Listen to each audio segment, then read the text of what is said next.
আসসালামু আলাইকুম রহমতুল্লাহি ওয়া বারাকাতুহু। প্রিয় বন্ধুগণ, আজকে আরেকটি নতুন এপিসোডে আপনাদেরকে স্বাগতম।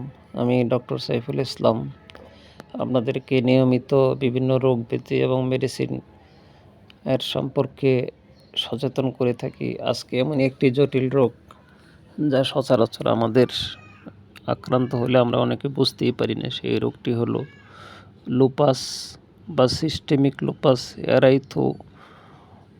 এরাইথোমেটাস। SLE হলো এক জটিল অটোইমিউন রোগ, যা রোগ বা চিকিৎসক উভয়ের জন্যই চিকিৎসা করতে মাঝে মাঝে চ্যালেঞ্জ হয়ে দাঁড়ায়। এই রোগে দেহের প্রতিরোধ ব্যবস্থা একেবারে ভেঙে পড়ে, সুস্থ টিস্যুগুলি আক্রমণ করে, ফলে সারা শরীরে জ্বালাপোড়া ও ক্ষত দেখা দেয়। কোথায় আক্রান্ত হয়? বিশেষ করে লুপাস ত্বক, জয়েন্ট, কিডনি, হৃৎপিণ্ড, ফুসফুস, এমনকি স্নায়ুতন্ত্র সহ প্রায় অঙ্গকেই আক্রান্ত করতে পারে। আক্রান্ত রোগীদের মধ্যে ক্লান্তি, জয়েন্ট ফুলে যাওয়া, ব্যথা, জ্বর, চুল পড়া অথবা মুখে প্রজাপতির মতো আকারের দাগ দেখা দিতে পারে।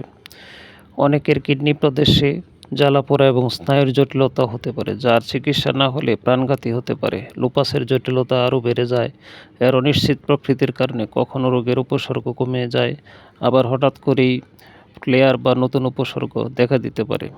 আক্রান্ত হলে কী করা যাবে? লুপাসে আক্রান্ত হলে ক্লান্তির কারণে তরুণীদের জন্য দৈনন্দিন কার্যক্রম কষ্টসাধ্য হয়ে পড়ে। এছাড়া ব্যক্তিগত, পেশাদার, পারিবারিক জীবনে চিন্তা, তাদের মানসিক চাপ আরও বেড়ে যায়। এক্ষেত্রে করণীয় কী? করণীয় হলো, আমরা অ্যালোপ্যাথি চিকিৎসা করতে পারি, কিন্তু অ্যালোপ্যাথি চিকিৎসাগুলিতে সাধারণত ব্যথার ওষুধ দেওয়া হয়, সেখানে এগুলি জটিলতা বেড়ে যায়।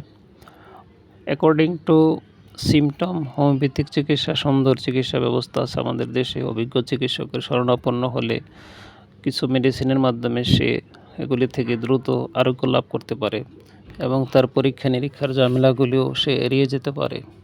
কিন্তু আমাদের দেশের প্রসারের কারণে মানুষ, অসহায় রোগীরা নিত্য নতুন প্রতারিত হচ্ছে। তারা ডাক্তারের কাছে গেলে বিভিন্ন